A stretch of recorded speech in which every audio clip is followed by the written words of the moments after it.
madaxweynaha jamhuuriyadda Soomaaliya waxa ku guuleystay mudane xasan sheekh maxamuud ayaa ku guuleystay waa madaxweynaha sharciga saacada laga bilaabo waana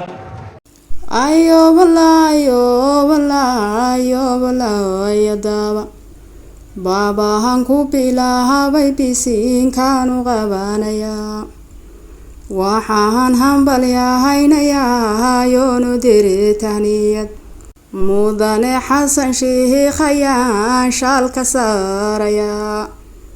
mudane madaxweyne hambalyaanu marin hawada geeyiga Somaliland baan ka soo guntaaday bulshada Somaliland hambalyay ku teedhay calanka tawxiid kalaankaga sidaa salaan bisharada weeye bil khayr baan ku odhanayaa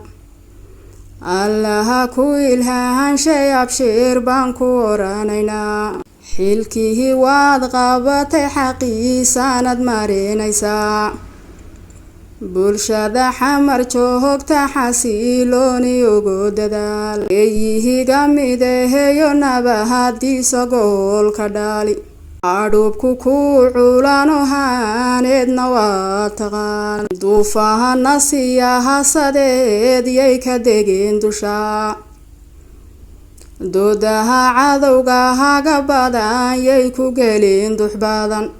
doodaha cadowga haga badan yay ku gelin dux badan bulshadu waa guushayadaha ee galada la kulan dedaalka badi mudane daayinkeen ha kula jire intaasi deeq weeye doohodayda waan dibdhiga